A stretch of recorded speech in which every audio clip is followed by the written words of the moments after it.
Beleza, eu fiz o código, mas e agora como que eu entrego isso para o cliente? E como que eu posso fazer mais do que R$1.000 por mês com venda de software? Nos últimos 3 vídeos do canal, eu mostrei como você pode ganhar de R$500 a R$700 por projeto e como que tem pessoas que eu estou treinando que já estão ganhando mais do que isso por mês. Só que eu vi que nos comentários vocês ainda têm várias dúvidas em relação a esse tema, então eu fui lá no meu canal exclusivo do Telegram e fiz uma pergunta exatamente relacionada a isso, sobre quais são as suas principais dúvidas em relação à venda de software e como ganhar dinheiro com isso, e eu vou responder agora, começando pela dúvida mais comum, que é a seguinte. O Deep Original 7 mandou aqui: o programa vai ser um arquivo exe?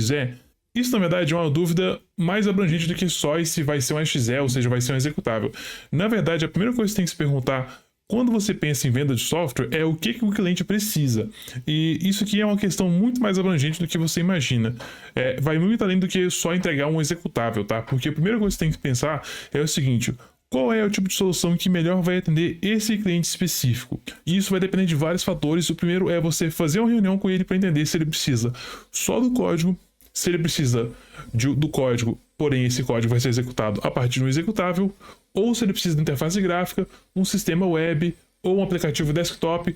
Tudo depende de qual é a demanda, qual é a necessidade do cliente, só que aqui tem um grande porém. A grande maioria dos clientes, eles não sabem o que eles precisam. É raro, ou seja, é rara a exceção, os clientes que realmente sabem o que eles precisam. Então, na maioria das vezes, o seu trabalho como desenvolvedor ou desenvolvedora é descobrir qual é o melhor tipo de solução para o seu cliente. Às vezes ele vai te pedir o código, mas ele nem sabe executar código, então não adianta você entregar um código para ele. Então, na maioria dos casos, a melhor coisa que você pode fazer é duas coisas: entregar tanto o instalador, que vai já copiar os arquivos necessários para o seu programa funcionar dentro do computador dele, no lugar específico, sem que ele tenha que ficar pegando uma pasta zipada e colocar em um lugar no computador dele. Isso provavelmente vai dar errado, e é muito simples de criar um instalador hoje. E segundo, entregar isso através de uma interface gráfica, tanto para desktop ou para web. Isso é uma coisa que você vai conseguir acertar e descobrir qual é o melhor para ele conversando com o cliente. Então não tem uma bala mágica que vai matar todos os problemas. Você tem que conversar com o cliente para entender melhor sobre isso. Se por acaso você não ganha dinheiro com software ainda, digita aqui embaixo "tá quase", mas não digita mais nada, só digita "tá quase", só para saber quem que tá nessa fase aqui, nesse momento. Só que aqui vai entrar um outro ponto que também não foi levantado nessa pergunta, mas que você tem que saber, que é o seguinte: quando você sugere, por exemplo, que ao invés de só entregar o código, você vai entregar um sistema de desktop ou um sistema web, tem custos envolvidos com isso. Então aqui quer dizer que você terá que agora que fazer uma proposta para o cliente que, olha, para entregar o software como desktop vai ser X, para entregar como web vai ser X. Então você tem que conversar e saber negociar aí para saber qual é o seu preço, quantas horas você irá gastar naquele projeto, para que de fato você consiga entregar um projeto dentro de um valor justo. O que nos leva para a próxima pergunta, que é como precificar, como precificar aqui a venda do software. Tá gostando desse vídeo? Eu tô fazendo um teste, só quero saber se você digitar "deve aprender" aqui embaixo, que esse vídeo talvez ranqueie um pouco mais e traga mais vídeos como esse. É bem fácil, só chegar aqui embaixo e digitar "deve aprender", só comenta isso e depois nós podemos continuar aqui. Que foi inclusive aqui a dúvida do Anthony Brito. Ele colocou: o maior problema em um freela é saber quantificar, cobrar pelo serviço. Isso aqui é uma pergunta muito abrangente, tá, pessoal? Que também eu precisaria de horas, inclusive foi por isso que eu criei um módulo inteiro sobre isso no meu treinamento Mestre Pythonista, onde eu falo só sobre essa questão de precificação. Mas eu vou tentar resumir aqui para vocês como precificar um software. De forma geral, tudo vai partir primeiro da sua experiência com o desenvolvimento de software. O que eu quero dizer com isso? Se eu chegar para você aqui agora e falar: Rafael, Amanda, Jonathan, eu preciso que você faça para mim um sistema de gerenciamento de estoque, ou eu preciso que você faça para mim uma automação para entrar em um site, buscar informações, baixar e colocar na planilha. Se você nunca fez esse tipo de software antes, a chance de você conseguir estimar quanto tempo você precisa para fazer isso é basicamente zero. Então, o primeiro problema começa quando você não tem experiência de projetos reais, certo? Se você já tem experiência de projetos reais, você já consegue estimar: tá, beleza, projeto de sistema de estoque eu levo em média aí 20 horas, talvez 15 horas, dependendo do nível da complexidade. Uma automação web talvez eu leve aí 3, 4, 5 horas para fazer. Dependendo do meu nível, isso pode ser que necessite mais horas ou menos horas. Com base nessa experiência que você só vai adquirir com prática, por isso que sempre que vou dar um treinamento eu coloco ali vários projetos para você já ter essa prática, para quando chegar o momento de você realmente aplicar aquilo ali através de um freela para um projeto pago, você já tem uma noção de quanto tempo você precisa para criar aquele tipo de software.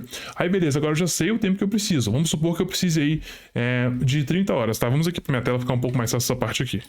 Vamos imaginar que você precise aí, tá, de 30 horas para fazer um projeto de desenvolvimento de estoque, gestão de estoque, na verdade. E aí, beleza, 30 horas para fazer esse projeto, certo? E agora você tem que pensar o seguinte: quanto que vale a minha hora? Como que eu faço esse cálculo de quanto que vale a minha hora? Pessoal, isso depende, tá? Talvez você já saiba aí a sua hora, se você já trabalha com desenvolvimento de software. Se você não sabe, eu sempre vou partir do pressuposto do menor preço possível, tá? Para você começar com preços baixos e depois subindo de acordo com o seu nível de experiência. Eu vou começar com o salário mínimo aí, o próximo salário mínimo tá mais ou menos R$1.200, tá? Se você pega aí R$1.200, você trabalha quantas horas por semana? Normalmente o brasileiro trabalha 44 horas, né? Que são basicamente 8 horas vezes 5. E aí mais 4 horas no final de semana, então são 44 horas. Se você multiplica isso por 4, que aí nós temos a carga horária de um mês, você trabalha 176 horas por mês. O que quer dizer que se eu pegar o seu salário, 1.200, dividido por 176, nós temos aqui o seu valor hora aqui é de 6,81 se você ganha o salário mínimo. Se você ganha mais, faça o mesmo cálculo, alterando aqui o valor do 1.200 para o seu salário.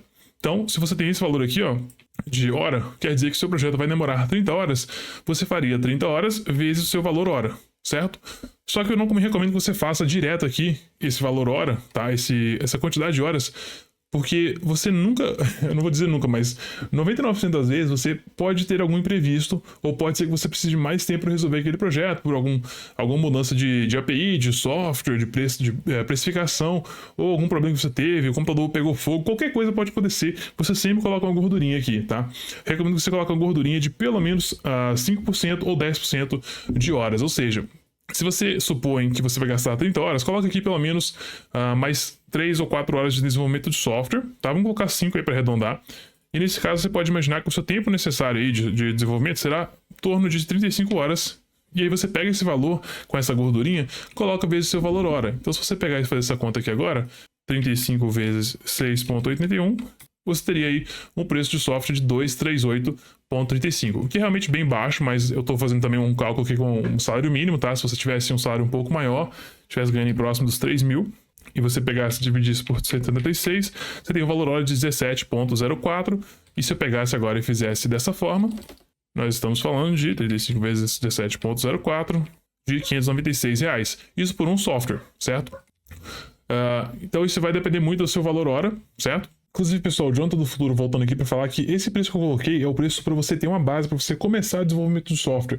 Depois que você pega mais experiência, você vai cobrar valores mais altos. Isso aqui é para você que está um total iniciante, nunca cobrou para um software antes e não sabe como começar a fazer essa estimativa de preço. Então é para essas pessoas que estão passando esse direcionamento. Se você já tem mais experiência, você pode cobrar um valor mais alto e deve cobrar um valor mais alto, porque desenvolvimento de software é algo que as pessoas têm que pagar muito, porque não é algo simples de fazer. Então sim, você merece ganhar mais. Isso aqui é para você que está começando e quer começar a se tornar um profissional, então você não sabe como fazer esses cálculos. E aqui não é a única forma de você ganhar, porque aqui vai entrar também. Então aqui eu já resolvi uma dúvida, tá? Como precificar o seu software. Eu vou entrar agora na próxima dúvida, que é recorrente, que é a questão de ganhar com recorrência, inclusive também como corresponde à dúvida desse vídeo, né? Como que você faz para ganhar mais do que R$1.000 por mês, que também foi uma dúvida aqui. O 17sec mandou várias dúvidas aqui, eu vou pegar o número 3, que é pertinente ao nosso tema aqui agora, que é o seguinte: como fica a manutenção, 30 dias de suporte, após isso o cliente pagaria meu serviço novamente?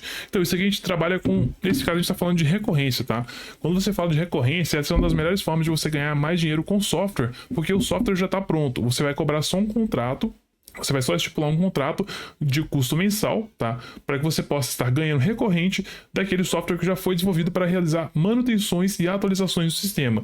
Inclusive, eu fiz um vídeo aqui do Yuri, onde ele estava fazendo recorrência de R$350 por mês. Eu fiz um vídeo sobre isso, vou deixar o link na descrição para você assistir um pouco mais sobre isso, onde ele estava cobrando uma recorrência do cliente para que ele possa, após já ter feito a automação, começar a ganhar dinheiro com isso. Só que a forma que você faz essa recorrência, e a forma que você faz de forma segura, é através de um contrato, que também foi uma dúvida que foi enviada aqui no Telegram. O Arthur Rogado mandou aqui, ó: onde ter um contrato online seguro para um trabalho assim? Então, o que você faz, o que eu normalmente faço, né, o que eu sempre fiz com questão de freelancer, é estipular um contrato lá. Eu tenho um contrato template que eu disponibilizo para os meus alunos, e nesse contrato eu coloco várias questões como quem são as partes que estão envolvidas nesse contrato, você, o freelancer, e 2, a pessoa ou empresa com a qual você está fazendo aquele negócio.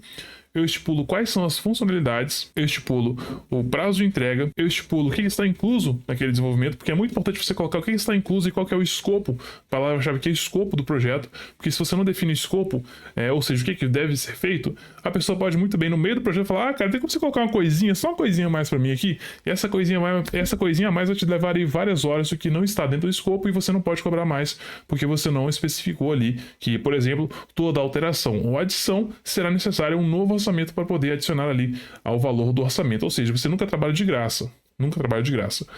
E nesse mesmo contrato você pode estipular, e claro, você tem que fechar, você tem que primeiro fazer essa oferta para o cliente. Se ele concordar, você coloca isso no contrato e assina, e depois ele assina também, e assina tudo digital, tá? Não precisa ter presencial mais, tem sites como o DocSign ou vários outros. Se você precisar assinatura online, você vai encontrar vários sites, até gratuitos hoje, onde você pode assinar contratos e tem validade legal. Você conversa com ele que através de um contrato mensal você pode cobrar um valor mais baixo aí para começar, ou mais alto se for um projeto mais complexo, que ele terá uma segurança que qualquer atualização que for necessária estará coberta dentro daquelas especificações que você colocar ali, que você tem que especificar bem claro quais são as questões que serão cobertas por aquele contrato de manutenção. E assim, você faz isso, certo? Você faz esse contrato e aí vem a próxima dúvida em relação a como forçar que a pessoa respeite esse contrato, tá? Que foi até uma dúvida que foi enviada aqui.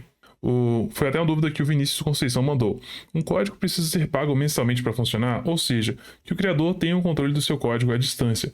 Então, a forma que você faz isso aqui é bem simples, tá? Na verdade, tem diversas formas de você resolver essa questão, de como você faz, por exemplo, se o cara não está pagando a licença dele mensal, ou se ele está pedindo se ele está continuando usando o seu software, mesmo sem ter pago, se o software for um software de assinatura, que também é uma questão que você pode fazer, vender um software mensal, não é um valor que você paga uma vez e pronto, você vai literalmente só vender um software de uso mensal.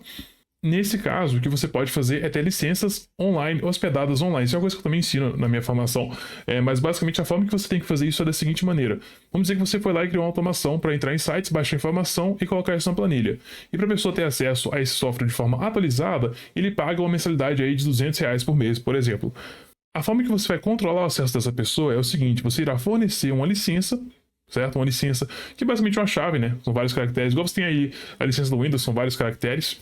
Você vai fornecer uma licença, só que toda vez que o software, que ele tenta fazer o login no software, essa licença irá fazer contato com uma API que só você tem controle. Ou seja, um banco de dados que você controla, onde você tem a informação do cliente, a data do último pagamento, a validade dessa licença e se o pagamento foi feito, se o pagamento atual está em dia ou não.